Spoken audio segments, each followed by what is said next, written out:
Greetings, ladies and gentlemen, dear listeners. This is Comeza Radio Africa, the voice of Comeza, the organization everybody wants to be associated with, the mind, the journey, the destiny. We apply our mind to the journey that takes us to our destiny. That is our philosophy. We inform and entertain. We develop and educate.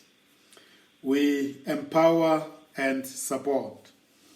We associate and network. That is the idea. We are a business and professional management services 24/7 internet streaming radio station.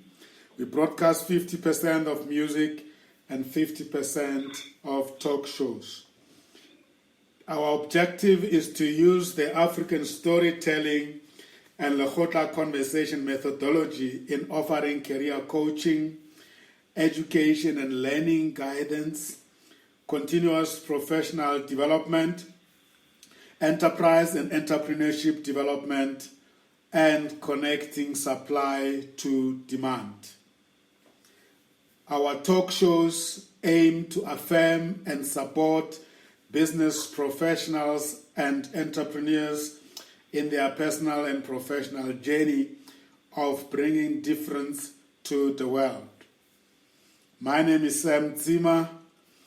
I am the CEO and Executive Business Coach at Comeza GOC International. You may visit our website which is www.comeza-goc.com. You are also welcome to send us email at callcenter@comeza-goc.com.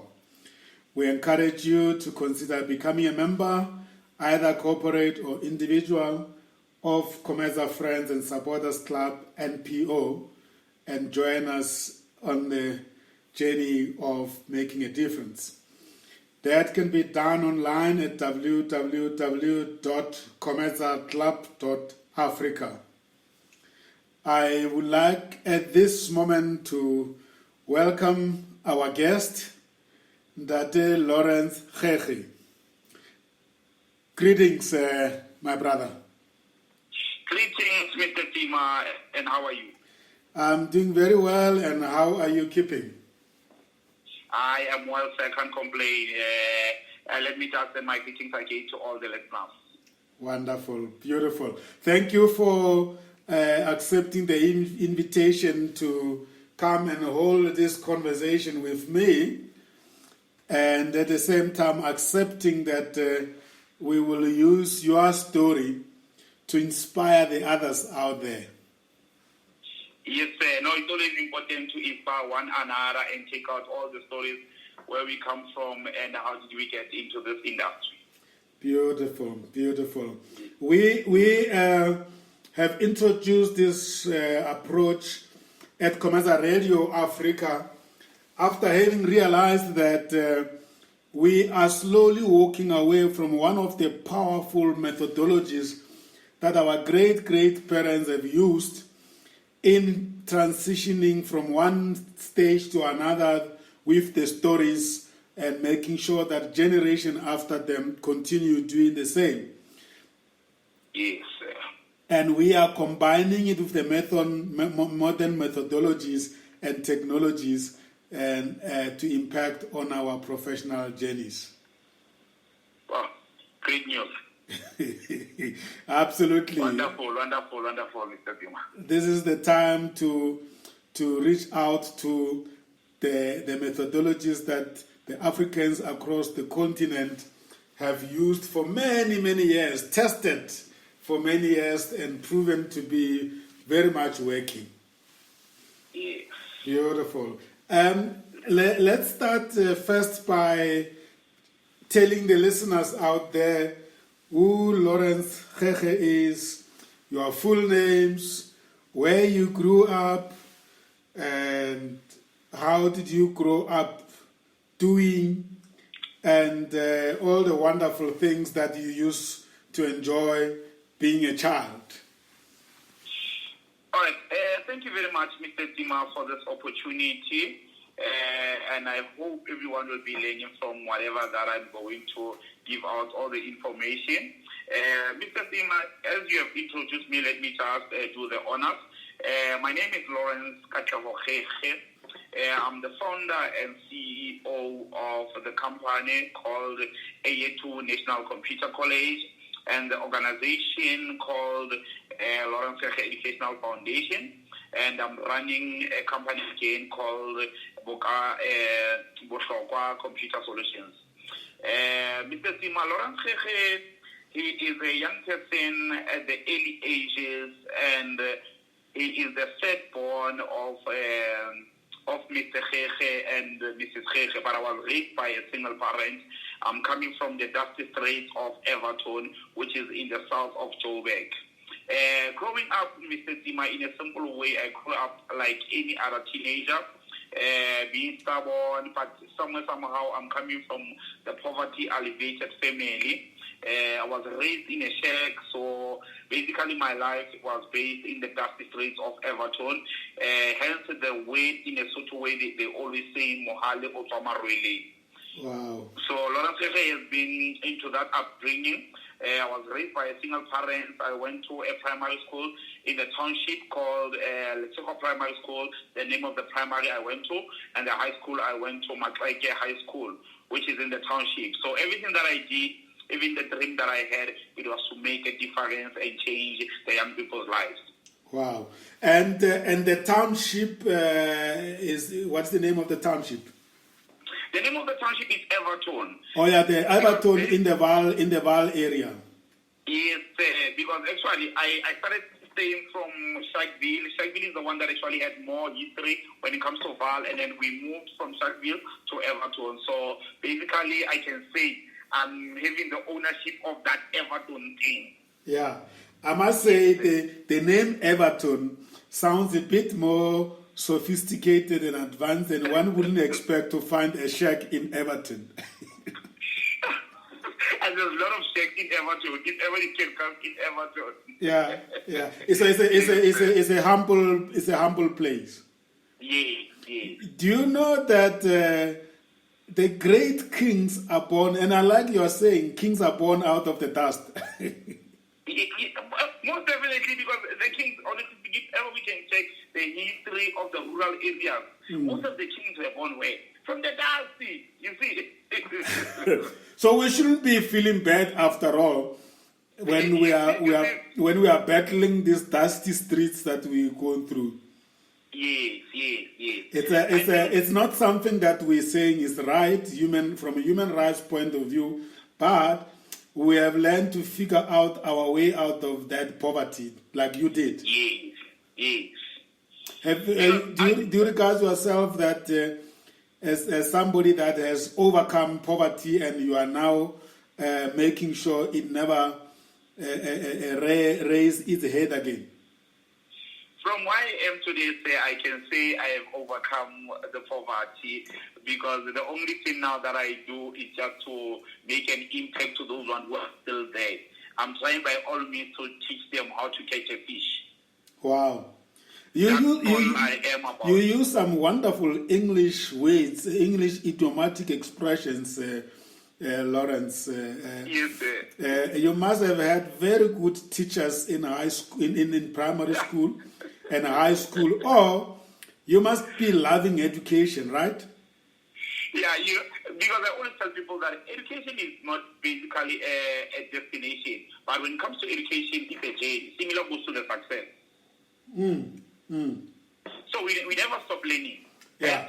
So if I may ask you, if I want to go back, and because I see this complete Lawrence Khekhe, he's made, when he walks into the boardroom, I almost want to imagine, or his youth was just smooth. Youth childhood was just smooth. Take me through what are the stages you went through, the challenges you went through. Paint it for me so that I can when I close my eyes, I can see the young Lawrence Khekhe in the dusty streets of Evaton, not knowing whether it's coming or going, and ultimately figuring it out. So just take me through that. What did you go through as a young somebody? Sure. Mr. Timo, what a question. But I think I'll be able to answer that one. The upbringing, in a simple way, it was not that easy because of the resources. I didn't have that much of the resources. That is the first one. The second one, I was coming from the poverty alleviated family, whereby I'll go to school without the proper school shoes. And I started to be an entrepreneur at an early age when I was still in primary school. Entrepreneurship, I started to sell sweets in the school.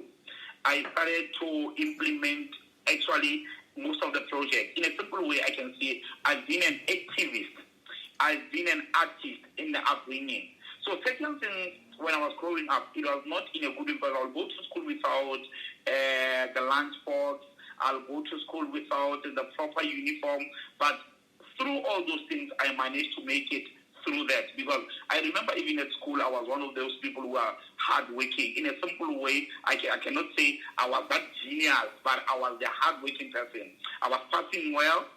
So my upbringing in terms of the schooling, I was doing very well. So the only thing, it was the upbringing because I was raised by a single parent and I've got my two elder sisters. So in terms of growing up, it was not that easier, but I think the motivation that I got, it was that I need to be a mentor, I need to be a role model to young people. When they see me, they shouldn't give up. So that was my impact, that was the fire that I have while I was still growing up. Because I was part of the artist, like I was very active. I was part of the Love Life. I was part of the production company. I was part of a lot of things. Because being an activist again in terms of the politics, I was debating at school, so I was there and there when it comes to the politics. But through that, I managed to make it. Through even my upbringing, it was motivation because the only thing that I will always do is just to put a smile when I get to the class early in the morning. Whenever that I got to the school without eating anything from home, but you wouldn't even see that Lawrence didn't eat. You wouldn't even see that Lawrence doesn't even have a proper school shoes. I will polish my shoes nicely. You won't even recognize that there's a problem underneath my shoes. You know, many of us South Africans, we theorize about the lives of the people growing up in the shacks. We drive past the shacks, we never go inside them. And we only meet the products of the shacks when they are made, and they meet us in the boardrooms, and then we say, and sometimes they don't even get to know, because programs like this, where we are very much interested in your real foundational life, otherwise you don't get to know. And it's for that reason why we are clear here at Computer Radio Africa in terms of the stories that professionals tell us, because somehow people glorify professionals as if they are people that are never like them and they've never struggled like them. And then there is disconnect and people lose hope and think that they can never be anything. So I want you to tell me, living in a shack through winter and summers and rainy days and dry days, how is it like? It's not something to be proud of, but if you've gone through it, I think only you can tell it. Sure.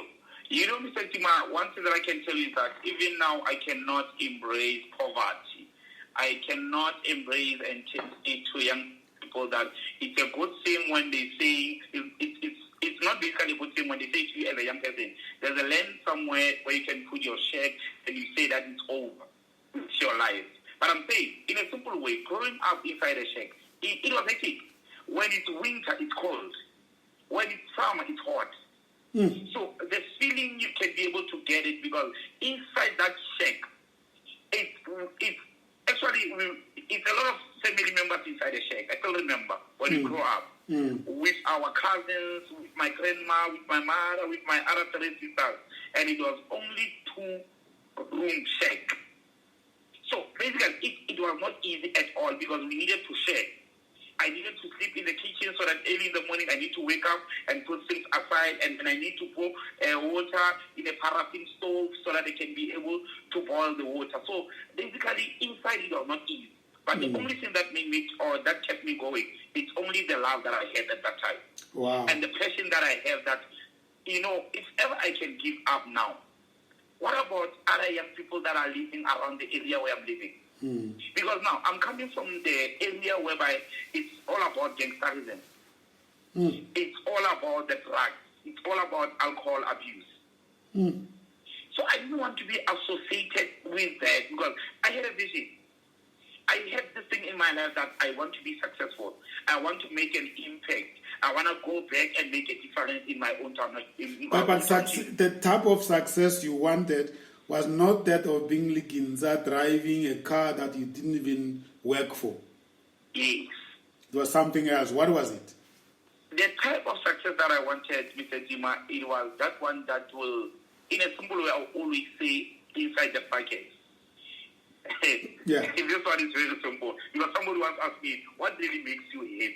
And I said, the only thing that makes me happy is what? Is to make a difference to somebody who can never repay me, but who can be able to extend a hand to somebody else. Wow. Where is this giving and this loving and this desire to make a difference come from if you come from such a troubled background? I always tell people that giving is not all about money. Yeah. Giving is not all about the assets, but giving is more on the impact, like the project that we once read. We call it the role modeling campaign. Role modeling campaign, we try by all means to go to different townships so that we can try to give the motivation to our grade 12 learners or grade 11 learners. It's all about career profiling project. So giving it's in so many ways. Even if you're not there, but the impact that you say to a certain organization that you can support in a township, and then you manage that, the organization.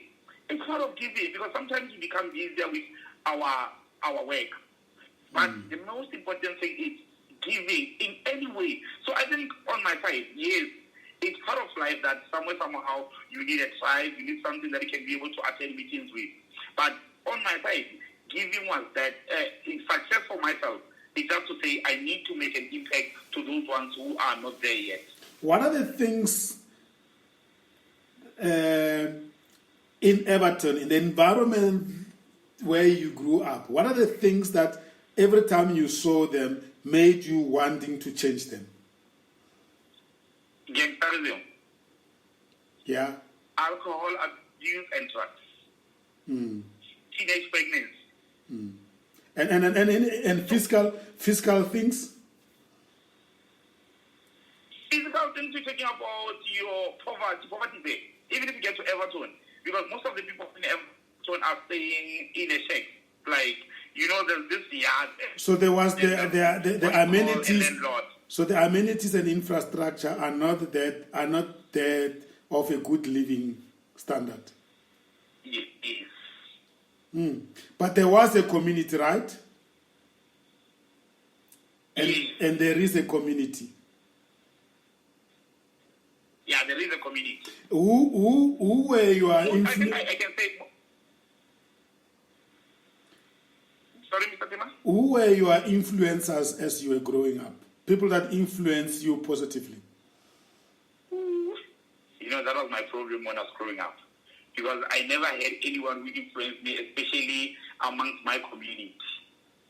I didn't have that role model influencers or anyone that I can say I'm looking up to this person. But I still remember when I was still growing up, there were few people that I was looking up on the TV and all those things. How do they do things? Like, I used to look at our teachers and how, like, all those things I used to look up those things. But amongst my community, I had to be the one who was actually leading or influencing other young people. So Lawrence ulengelo lago Evaton. Yeah, that one I can say it. I'm proud that it's my Evaton. Because where is that inspiration coming from? And how did you escape all those negative things that were happening around you? Sure. I think when I'm in this one on my side, inspiration, it comes from where I come from. I didn't want to become what my parents became because I had choices. So the inspiration comes from there. That I want to change. I want to change my situation. I want to change my location. I need to be a role model amongst them. And you still live in Evaton, Lawrence? No, I'm no longer living in Evaton, Mr. Tim. But you are in contact with them? I am in connection with Evaton. My organization offices are in Evaton, the main offices. My companies, I'm running an IT college, there's a branch in Evaton. Wow. Apart from other branches in all South Africa. And mommy, how's mom? She's well. She's happy about everything, and she's proud because she never thought I can be where I am today. Because somehow, in terms of the family, they thought maybe it's a curse amongst our family. There's no one who had a car. There's no one who was successful. So actually, they had that thing that for us as a family, we'll never make it. And now today, you are your mother's mirror. She sees herself through you. Yes, sir. Actually, I was the first one to break that case. How do you feel about it? So, Mr. Zima, I always say the most important thing is just to be proud of yourself, and I always try by all means to celebrate myself. Time in a time, I celebrate myself. Time in a time, I celebrate with the people that are working with me. So, I always look at where I come from and look at 10 years ago, 15 years ago, where I'm coming from 20 years ago. You know, I'm very proud of the way you openly share your difficult past. Some people want to suppress what they have been through and what they have, the type of life they've been living. So you are saying that poverty-stricken Evaton made who you are. It educated you in a way that. So the negative things about it were you are the best educators, and you made a resolution early in your life that one day, you are going to change the situation. That's it, sir.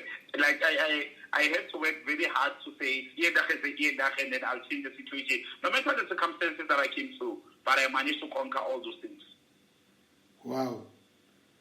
And I always tell people that no one said it's going to be easy. Tell me, you have mentioned an organization which I think it has been quite in so many communities, Love Life. How did you come in? How did you become involved with Love Life as a youth? Now, with Love Life, I was in the part of the debating teams. I was traveling with Love Life nationally because after they chosen me to be one of the project managers, I was clear in terms of the debating teams, implementing debating competitions in different high schools. So that's where I started. That's where I started to have the leadership skill that I have. Just from the primary to the high school up until to the tertiary level, I have been that leadership person. I've been there. Like everyone will know that Lawrence Khekhe is here. So you brought up, through the help of Love Life, you brought up different type of traditional and cultural and ritual practices to Evaton. Yes. And will you say that is what boosted you even more? Yeah, that's the one that actually boosted me more because of the self-confidence. The most important thing again is your self-confidence. And the other thing is that you need to work around the peer pressure thing. So with Love Life, it actually taught me a lot.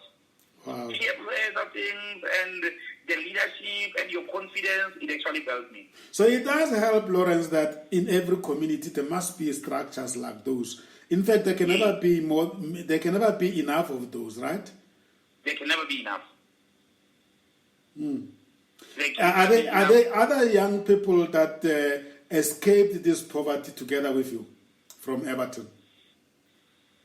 Yeah, there are a few of them, but I think somehow in terms of being successful or getting out of that poverty, and then somehow when we are there in drawing the light and all those things.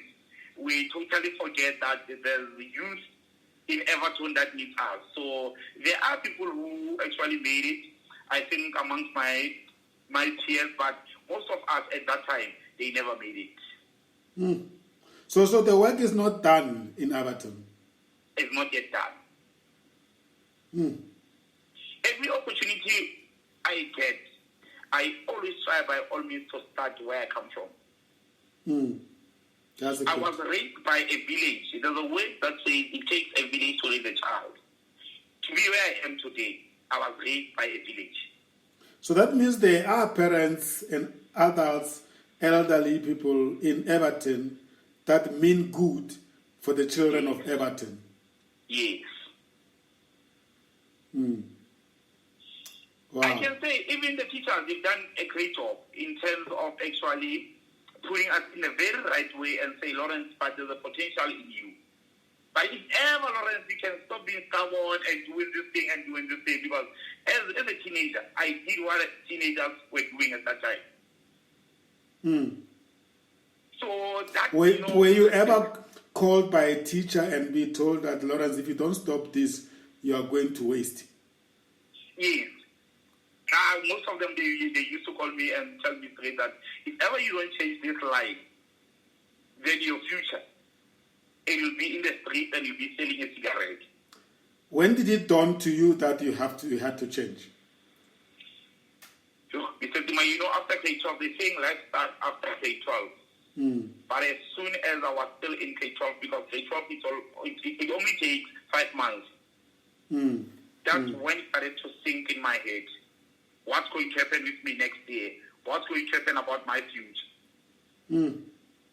Do I still have the dream that I had when I was still in primary? So are you saying that if I was to take you back and go and start afresh with this adult mind, with this mind that you have now, you will live a different primary school life? Yes. What will you do differently? The only thing that I will do differently that I was doing in primary, I was working hard on my books. But when I get to high school, I lost it when I get to grade 11, grade 10. So I was more into friends. I was more into, at that time I was still trying to learn to smoke cigarettes. I was getting into, this thing like, gangsterism. Sometimes I'm not going to class. But deep down, I knew what Lawrence wanted. So hence, I managed to make it. When I get to grade 12, I started to find myself again. So is the model of your foundation informed by all those insights? Yes.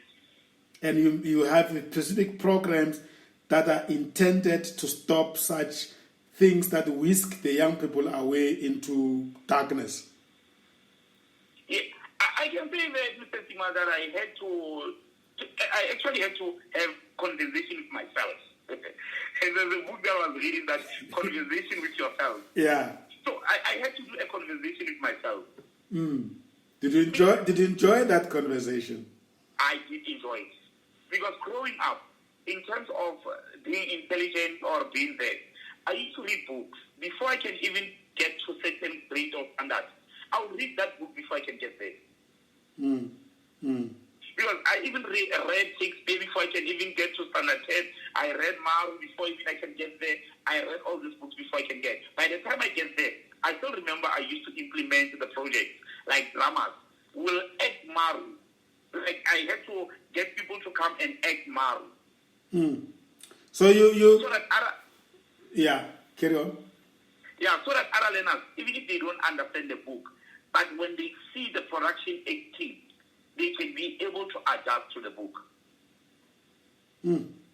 So art and culture is a very important component of our basic education. Eh? It's very important. It's very important. So which subjects did you take in grade 12? I was doing math and science. Oh, you took the science stream. Yes. And which teachers will remain in your mind forever? And which subject were they teaching you? There's a lady called Mrs. Ngwadala. She's late now. She was teaching me math.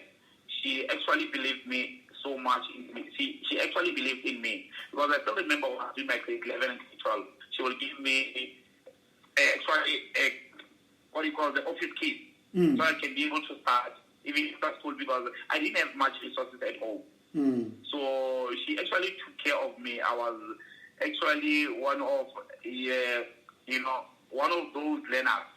So in terms of that teacher, I am where I am today because she was my math teacher. And then I've got the other teacher who was actually teaching me English, Mr. Lamine. Mr. Lamine, he passed away, I think, 3 years ago. He was one of my mentors. He was very good. Which school was, what was the name of your high school? The name of the high school, it was Khekhe Secondary School. Khekhe. It was named under Charlotte Khekhe. Wow, in Evaton. In Evaton. And it's still there, it still exists. It's still existing. When they celebrate Charlotte Khekhe every time, they always go to that school. Oh, and are you part of the alumni? Yeah, I'm part of that. I hope they are part of the beneficiaries of your foundation. No, they're part of that. You know, one of my primary schools and the high school, I've actually adopted them. Every project, when I start my project, they always start from there. Because I still remember when I was still in high school, in order to have this passion of the computers and the gadgets, I started there with the computers using the available resources. We had computers that were donated by Gauteng Online. And it was just a white elephant computers because no one knew how to use those computers. And that's when you develop love for computers. That's when I started to develop love because they believed in me and they would say, Lawrence, go and take your class and go and do something in there. But when I get there, I wanted to touch this and play. That's when I started to know computer before other learners and before teachers.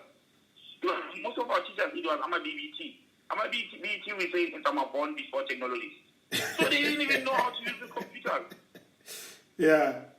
You know, it was only the clerk who knows how to use computer. Sometimes they will call me, go and ask the clerk, and the clerk needs to show you, Lawrence, how to do the maths, how to do the schedules. And I will go to the computer lab and do the same thing. What happened to Gauteng Online? Is it still there? No, it's no longer. It's no longer there. It's Gauteng Offline because most of the computers were stolen. So, and again, it was Gauteng Offline. The computers were not really working. I think government somehow there they didn't have that exit. But what is very interesting is that you're not the first person that I've interviewed that has mentioned something about Gauteng Online. So that means somehow it did make impact for that short period of its existence. Yes. I mean, it's amazing, such great ideas that impact so much on people, then are just allowed to disappear. Yeah. Well, I guess the foundations like ones you are running maybe are filling that gap, maybe, perhaps. Yes. So how did you perform in grade 12 in terms of your exams?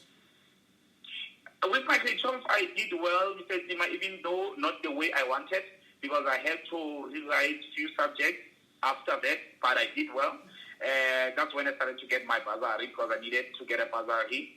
So I went with that, and then I went for engineering studies. Fantastic. Let's hold it there. I want us to, when we come back, I want us to focus exactly on your tertiary level education and the lifelong learning and development journey that you embarked on. But it does look like you were bitten by the bug long before even you went into the tertiary. Yours was, as I was saying, Everton. We'll continue when we come back, my brother. All right.